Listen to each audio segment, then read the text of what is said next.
بسم اللہ الرحمن الرحیم۔ مسجد اقصی کانفرنس سے خطاب کرتے ہوئے فضل الرحمان صاحب نے ایک جمع غفیر مجمع کے سامنے اس چیز کا اقرار کیا کہ 75 سال سے اس قوم نے یعنی پاکستانی قوم نے لا الہ الا اللہ کا مذاق اڑایا ہے، اور پھر نام لے کے کہا کہ یہ بیوروکریسی اور اسٹیبلشمنٹ ان لوگوں نے یعنی افواج پاکستان کو کہہ رہا ہے کہ یہ لوگ کلمے کے راستے میں بہت بڑی رکاوٹ ہیں، اور پھر ایک بستی کا ذکر کرتے ہوئے مثال کے طور پر پیش کیا کہ جس طرح ایک بستی جس کی ہر طرف سے رزق کی فراوانی تھی، انہوں نے اللہ کی نعمتوں کا انکار کیا، ناشکری کی، تو اللہ تعالیٰ نے ان کی معیشت کو تنگ کر دیا۔ یقین کریں یہ ساری باتیں نہ صرف فضل الرحمان کے اوپر پوری فٹ آ رہی ہیں، بلکہ ان کے والد صاحب کے اوپر بھی، مفتی محمود صاحب کے اوپر بھی، اور طاہر القادری کے اوپر بھی، طارق جمیل کے اوپر بھی، تقی عثمانی کے اوپر بھی، ان سب لوگوں کے اوپر یہ باتیں سب سے زیادہ فٹ ہو رہی ہیں، کیونکہ 75 سال سے اگر کلمے کا انکار ہوا ہے تو ان مولویوں نے کیا ہے۔ اگر اس قوم کے ساتھ کسی نے فراڈ کیا ہے، دھوکہ دیا ہے، تو یہ ان کے والد صاحب سے، جنہوں نے قبر کے اوپر جا کے علی جویری کی قبر کے اوپر آ کے حلوہ بانٹا تھا، جس کو پہلے خود شرک کہتے تھے، اسی شرک کا آغاز کیا اپنے الیکشن مہم کا۔ اسی طرح پروفیسر غفور نے نائب امیر کی حیثیت سے مودودی صاحب کی زندگی کے اندر بری امام جا کر چادر چڑھائی اور قوم کو خطاب کرتے ہوئے کہا کہ اگر مجھے اس حلقے سے کامیاب کرو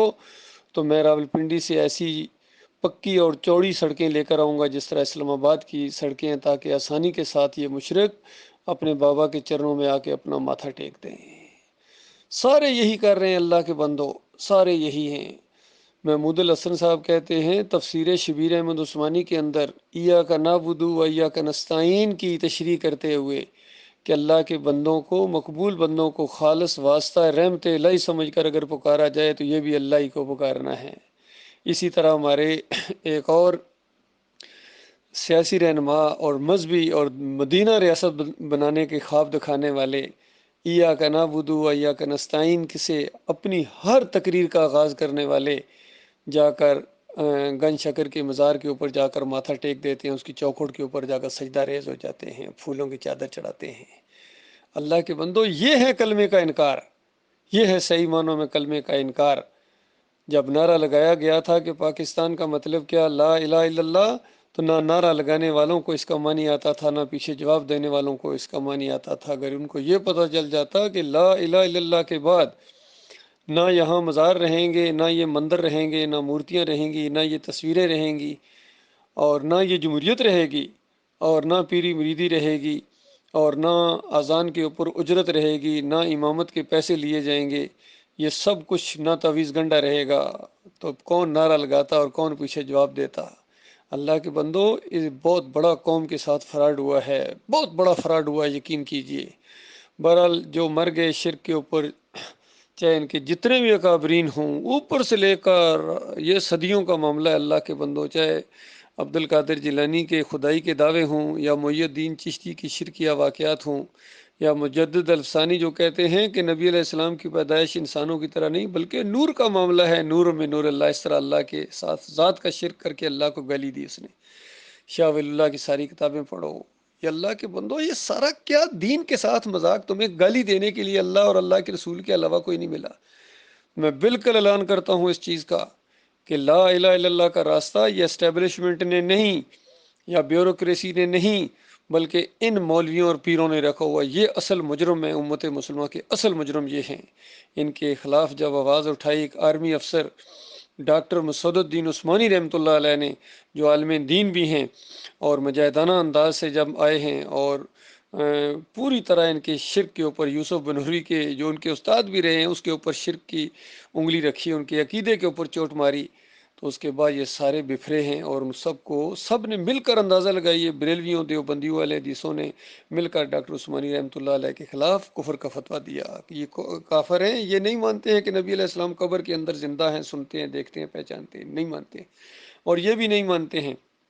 کہ ہمارا صلاۃ والسلام جو ہم پڑھتے ہیں یہ اللہ کے پاس ایک دعا ہے، یہ تو دعا ہوتی ہے اللہ کے سامنے، اللہم صلی علی محمد، لیکن ڈاکٹر عثمانی نہیں مانتے ہیں کہ یہ نبی علیہ السلام کے سامنے پیش کی جاتی ہے، یہ نہیں مانتے ہیں، کہتے ہیں یہ دعا اللہ کے پاس جاتی ہے۔ تو اس انداز سے اللہ کے بندوں دیکھو، جو ان کے اپنے اندر سے بھی کوئی ایمان عقیدے کی توحید کی بات کرے تو یہ سارے مولوی ان کے خلاف اکٹھے ہو جاتے ہیں۔ یہ حال ہے، بالکل یہ مجرم ہے، اصل قوم کے مجرم ہیں، بلر جب تک توبہ نہ کریں، اس انداز سے اعلان نہ کریں، یہ ہے ان کے خلاف بغاوت کریں کہ بالکل آج دن تک جو ہم یہ سب کچھ سنتے آ رہے ہیں کہ یہ حضرت سے، یہ قاسم نانوتوی تھے جنہوں نے آب حیات کے اندر لکھا کہ نبی علیہ السلام کی روح نکلی کوئی نہیں، بتائیے، اور قبر کے اندر زندہ ہیں، سنتے ہیں، دیکھتے ہیں، پہچانتے ہیں۔ سارے دیوبندیوں کا عقیدہ ہے، عقائد علماء دیوبند پڑھو، ایک ایک عقیدہ مشرکانہ اللہ کے بندو، تو یہ کہہ دو کہ یہ ہیں شرکیہ واقعات ہیں، اللہ نے اس وجہ سے تمہاری معیشت کو تنگ کیا ہوا ہے اور اللہ کے عذاب کے کوڑے برس رہے ہیں تمہارے اوپر۔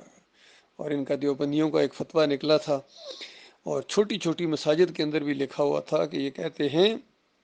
کہ جو داڑھی منڈے ہیں یہ داڑھی منڈواتے ہیں، جب تمہارے اعمال نبی علیہ السلام کے ہاں پیش ہوتے ہوں گے تو کس طرح کرتے ہوں گے، اندازہ لگائیے۔ جہاں ایک اچھی بات بیان کی وہاں شرک بیان کر دیا کہ ہمارے اعمال نبی علیہ السلام کے ہاں پیش ہوتے ہیں۔ اللہ کے بندو،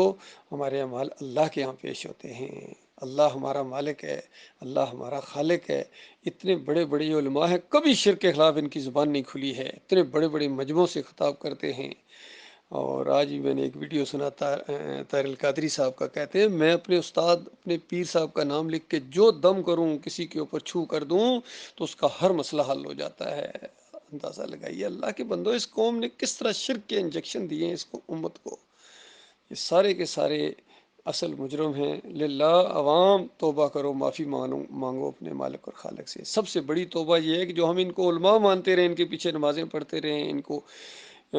دین کا رکھوالا سمجھتے رہے، یہ بہت بڑی بھول ہوئی ہے۔ یہ اصل میں ٹھگ ہیں، انہوں نے راستہ روکا ہے۔ جب تک دین کو خود حاصل نہیں کرو گے اللہ کے بندو، ترجمے کے ساتھ قرآن کو پڑھو۔ ایمان عقیدے کی بات الحمدللہ سے لے کر والناس تک ایک ہی مسئلہ ہے، وہ جس سے چاہے حکومت لے، وہ جس کو چاہے حکومت جس سے چھین لے، وہ چاہے جس کو عزت دیتا ہے، وہ جس کو چاہے ذلیل و خوار کر دے، وہ داتا ہے، وہ دستگیر ہے، وہ مشکل کشا ہے، وہ حاجت روا ہے۔ تو اس کے بعد یہ قوم جو 10 محرم کے اوپر سبیلیں لگاتی ہے، گھوڑے کو پوجتی ہے، اور 12 ربیع الاول کو جو کیک کاٹتی ہے نبی علیہ السلام کی وفات کا دن، اور یہ قوم خوشیاں مناتی ہے، ان کے شہروں کے اندر ایسی رونقیں، ایسے کھانے پینے اور غیر اللہ کی نظر و نیاز ہر طرف بانٹی جاتی ہے۔ یہ قبریں اور یہ مزار اور مندر بنائے جائیں، کوئی ان کے خلاف زبان نہیں کھولتا ہے۔ فضل الرحمان کی زبان اس کے خلاف، شرک کے خلاف، یہ ہے کلمے کا انکار صحیح معنوں میں۔ اور اگر یہ علماء ایمان عقیدے کی بات کرتے تو یہ ہماری اسٹیبلشمنٹ ہے یا دوسرے لوگ ہیں، یہ بھی اس بات کو مانتے، وہ کوئی عالم دین تھوڑے ہی ہیں، انہوں نے ایمان عقیدے کا راستہ کہاں روکا ہوا ہے؟ ایمان عقیدے کی ذمہ داری تو علماء کی تھی، جن کا کام تھا بتانا، وہی چھپانے میں لگے ہوئے ہیں۔ تو کیسے خیر کی بات سامنے آئے گی اللہ کے بندوں؟ یہ اصل مسئلہ ہے غور و فکر کرنے والوں کے لیے۔